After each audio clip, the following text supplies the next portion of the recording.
के अंदर देखिए कितना जुनून है अखिलेश यादव की देखने के लिए, अखिलेश यादव से हाथ मिलाने के लिए। अब अखिलेश यादव भारत रत्न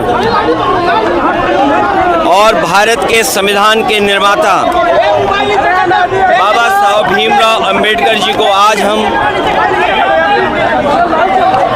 उनकी जयंती पर याद करते हैं। बाबा साहब भीमराव अंबेडकर जी ने वो हथियार हमें दिया है संविधान का, जिस संविधान से हमें आगे चलने का सम्मान के साथ, स्वाभिमान के साथ और एक दिशा देने का काम करता है।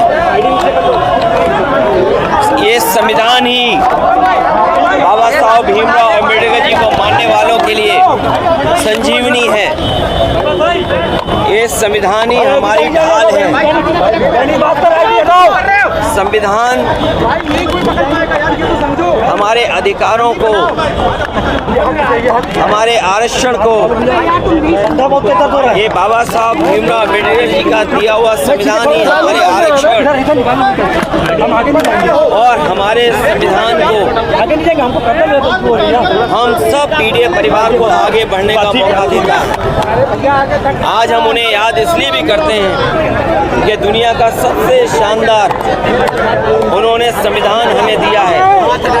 बाबा साहब भीमराव अंबेडकर जी के जीवन के बारे में जब हम लोग सुनते और पढ़ते हैं, उन्हें बचपन से ही तमाम तरह के भेदभाव का सामना करना पड़ा।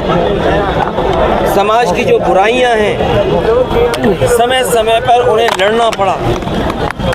शिक्षा ग्रहण से लेकर के जिस समय वो शिक्षा ले रहे थे, वहाँ से लेकर के जीवन भर उन्हें संघर्ष करना पड़ा। पानी से लेकर के अगर वो पानी पीना चाहते थे, समाज की वो बुराइयां थी कि जानवर पानी पी सकते थे, लेकिन जो वंचित हैं, शोषित हैं, पीड़ित लोग हैं, बहुजन समाज के लोग पानी नहीं पी सकते थे। उन्हें समय समय पर समाज में इस कठिनाई और मुश्किलों का सामना करना पड़ा। जहां वो हमारे संविधान के शिल्पकार रहे, संविधान को निर्माता, वहीं वो अर्थशास्त्री भी थे। समाज की बुराइयों को समझने वाले, सामाजिक आंदोलन को आगे बढ़ाने वाले, इसलिए आज हम उन्हें याद करते हैं। आज सबसे ज़रूरी है कि संविधान से ही समाज और देश चले। इसलिए आज के दिन हम संकल्प लेते हैं सब लोग कि बाबा साहब भीमराव अंबेडकर जी का बना हुआ संविधान, उस पर चल करके संविधान को और मजबूत बनाएंगे। अगर संविधान कमज़ोर होता है तो हमारा लोकतंत्र कमज़ोर होगा। संविधान अगर हमसे छीना जाएगा तो हमारा हक अधिकार छीना जाएगा, हमारे शिक्षा का अधिकार छिनेगा, हमारे आरक्षण का अधिकार छिनेगा। बाबा साहब ने यही तो कहा था कि शिक्षा का अधिकार वो हथियार है, शिक्षा का अधिकार, जो बड़ी बड़ी लड़ाइयों को और बड़ी बड़ी बुराइयों को दूर कर सकता है। भैया विकेटी गांव है जहां पर खतारी है, वहां पर और आज भी हम लोग देखते हैं कि बाबा साहब भीमराव अंबेडकर जी को या उनकी प्रतिमा को समय समय पर लोग खंडित करते हैं, समय समय पर अपमानित करते हैं। वो एक मैसेज देते हैं बाबा साहब भीमराव अंबेडकर के खिलाफ। वे वही लोग हैं जो बाबा साहब भीमराव अंबेडकर जी का न संविधान मानते हैं, न बनाए हुए संविधान में जो कानून है उसको मानते हैं, और न केवल उनकी प्रतिमा का अपमान ये लोग कर रहे हैं, बल्कि समाज के लोगों में समय समय देखा है कि उन्हें अपमानित होना पड़ा है। अगर वो शादी के कार्यक्रम करना चाहेंगे तो घोड़ी पे नहीं बैठ सकते, पानी पीना चाहेंगे तो उनके साथ व्यवहार कैसा कैसा हुआ है, उन्हें पानी भी नहीं दे सकते। अगर पानी छू लिया तो उनको अपमानित होना पड़ता है। तो इसलिए ये लंबी लड़ाई है और हमें उम्मीद है कि आज जब हम बाबा साहब भीमराव अंबेडकर जी को याद कर रहे हैं, उनके बनाए हुए संविधान और उनके दिए हुए संविधान पे हम संकल्प लेते हैं कि कितना भी जोखिम उठाना पड़े, हम सब लोग मिलकर के पीडीए परिवार के लोग संविधान को बचाने का काम करेंगे। ये केवल लखनऊ बीकेटी की बात नहीं है, अभी कुछ दिन पहले सीतापुर से भी सुनने को मौका मिला। उत्तर प्रदेश और देश के कोने कोने से सुनने को मिलता है और जानकारी मिलती है कि इस तरह के लोग घटनाएं होती हैं और वो लोग करते हैं जो बाबा साहब को नहीं मानते हैं, जो संविधान को नहीं मानते, लोकतंत्र में नहीं चलना चाहते। सर, मुजफ्फरनगर में हिजाब में मुस्लिम लड़की के साथ अवैधता हुई, क्या बताते कि ये भारतीय जनता पार्टी इसी तरह का काम करती है। अभी कुछ दिन पहले आपने देखा होगा कि वही भारतीय जनता पार्टी के लोग हैं जिन्होंने कहा कि शांतिपूर्ण कार्यक्रम हो सकता है, लेकिन तलवारें लहरती हुई देखी हैं, लाठी लहरती हुई देखी हैं। न केवल वो सुनने में आया कि लोग बंदूक लेकर के भी गए थे, और जो स्टेटमेंट्स आ रहे हैं कि जान ले ली जाएगी, क्या ये वही लोग हैं जो बाबा साहब भीमराव अम्बेडकर का संविधान मानते हैं, या क्या भी ये वही लोग हैं जो लोकतंत्र पर भरोसा करते हैं? और राम जी आज सुमन जी के घर पर उनके ऊपर कितना क्या क्या नहीं करना चाहते थे लोग। इसीलिए कहा ये संविधान हमारी ढाल है, संविधान ही हमारी संजीवनी है। और इस देश की जनता ने दिखाया पिछले लोकसभा चुनाव में कि अगर कोई संविधान बदलना चाहेगा तो उस सरकार को, उन लोगों को बदल देंगे। ये जो संविधान बदलने निकले थे, ये यही इसी तरह का काम कराएंगे जो अभी कुछ दिन पहले हम लोगों ने देखा है कि नंगी तलवारें चलेंगी, लाठी लेकर के निकलेंगे। और ये बिना बीजेपी की सरकार के संभव नहीं था। ये सरकार खुद शामिल थी। और जो प्रयागराज की घटना सुनने में आई है कि एक दलित परिवार के सदस्य के साथ जो घटना हुई, एक मामूली इसी बात को लेकर के कि वो अपना कुछ उससे बातचीत करना चाहता था कुछ चीजों को लेकर के। वो कौन लोग हैं जिन्होंने जिंदा जलाया? वो भारतीय जनता पार्टी के लोग हैं।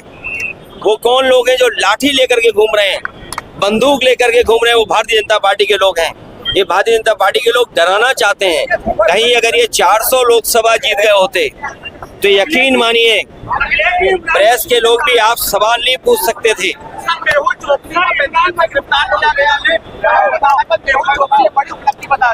देखिए, ये सरकार की सब जानकारी में था। सरकार समय समय पर ऐसे काम करेगी जिससे तमाम बुनियादी सवालों पर चर्चा न हो। आज सबसे बड़ा सवाल है कि संविधान सुरक्षित है कि नहीं है, संविधान के तहत ये सरकार चल रही कि नहीं चल रही है। ये जानबूझ करके इसी तरह के कारनामे और काम करेंगे। अखिलेश यादव ने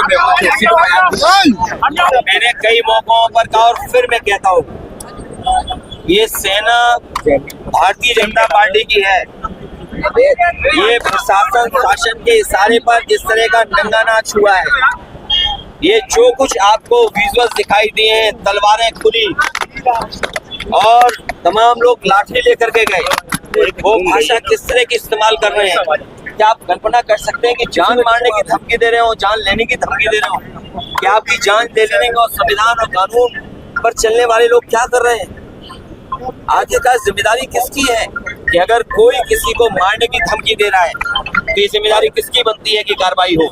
और आप कल्पना कीजिए कि जहर कितना घोला है इन्होंने कि एक सामान्य परिवार के लोग जो कारोबार में बहुत सामान है, उनके अंदर इतना जहर घोल दिया कि वो तलवार लेकर के निकल पड़े कि जान ले लेंगे। आपको गोली मारने का जो कहा उस पर क्या कार्रवाई करने का? ये गोली मारने का भारतीय जनता पार्टी का पुराना षड्यंत्र रहा है। हालांकि हम लोग बाबा साहब भीमराव अम्बेडकर जी की प्रतिमा के पास खड़े हैं। बाईं तरफ राष्ट्रपिता महात्मा गांधी जी की प्रतिमा है। आपको पता होगा और जानते होंगे कि राष्ट्रपिता महात्मा गांधी को भी गोली मारी गई थी। ये वो लोग हैं जो हिंसा पसंद करते हैं, हिंसा को बढ़ावा देते हैं। ये तमाम वो लोग हैं, लेकिन हम सब वो लोग हैं जो बाबा साहब भीमराव अम्बेडकर के रास्ते पे चल करके और जो संविधान हमें रास्ता दिखाता है उसमें चल करके हम इस समाज को और देश को नई दिशा देना चाहते हैं। और आज के दिन ये संकल्प लेते हैं कि जो सपना बाबा साहब भीमराव अम्बेडकर जी का था, शोषित वंचित पीड़ित लोगों के लिए, पीड़ित परिवार के लिए, हम गाँव पहुंचा करके आम लोगों को जोड़ करके उनके सपने को पूरा करने का काम करेंगे। धन्यवाद धन्यवाद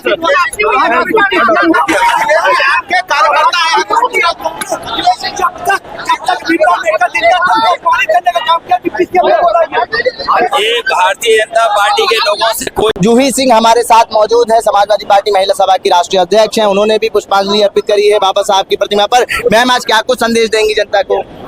हम बाबा साहब के अनुयायी हैं। आज उनको श्रद्धांजलि अर्पित करके ये शपथ ले रहे हैं कि हम संविधान बचाएंगे, हम आरक्षण बताएंगे, हम जो व्यवस्था बाबा साहब ने हमको दी थी, जिसमें हमारे अधिकार थे, हमारे दायित्व थे, हमारा आत्मनिर्भर होना था, शिक्षा, सुरक्षा, सारे अधिकार वहीं से थे, उनको हम बचाएंगे क्योंकि भारतीय जनता पार्टी इनको खत्म कर रही है। मैम, भारतीय जनता पार्टी भी अभी मुख्यमंत्री योगी आदित्यनाथ आए थे, पुष्पांजलि अर्पित करी, माल्यार्पण करा बाबा साहब की प्रतिमा पर। कह रहे सबका साथ सबका विकास की नीति हम लेके चल रहे हैं, हम लोग बाबा साहब और संविधान को मानने वाले लोग हैं। वो लोग बाबा साहब और संविधान को नहीं मानते हैं, उनकी कथनी और करनी में फर्क है। दलित लोगों पर अत्याचार बढ़ रहे हैं, हत्याएं हो रही हैं, कानून व्यवस्था ठप है, न शिक्षा है, न सुरक्षा है, न अर्थव्यवस्था है। तो चलिए थोड़ा सड़क पर, और तब आपको पता लगेगा बाबा साहब का संविधान और उनके जीवन मूल्य और उनके संघर्ष क्या था। मैं करणी सेना वालों ने अखिलेश यादव को गोली मारने की धमकी दी। अराजकता है उत्तर प्रदेश में और मुझे पूरी उम्मीद है, नहीं तो समाजवादी पार्टी बार बार मुख्यमंत्री से कह रही कि ऐसे लोगों को रोकें। ये लोकतंत्र है, लोकतंत्र रहना चाहिए, कानून व्यवस्था बनी रहनी चाहिए। 80,000 की तादाद में करणी सेना के लोग आगरा में पहुंचे, हाथों में तलवार लेके लहरा रहे थे। तलवार लेके लहरा रहे थे, ये भी प्रशासन की कमी है। और कौन उनका बायोमीट्रिक कर रहा है कि घूम रहे 80,000 लोग? देखिए, यहाँ पे तमाम जो समाजवादी पार्टी के वरिष्ठ नेता है वो यहाँ पे पहुंचे बाबा साहब की प्रतिमा पर और उन्होंने पुष्पांजलि अर्पित करी। और आप देखिए, ये लोग तमाम लोग वापस जा रहे हैं। अभी भी एक बड़ा हुजूम जो है समाजवादी पार्टी का यहाँ पे मौजूद है। और आप देखिए, अब ये लोग आगे जा रहे हैं और तमाम जो पार्टियां हैं आज बाबा साहब की प्रतिमा पर पहुंच के पुष्पांजलि अर्पित कर रही हैं।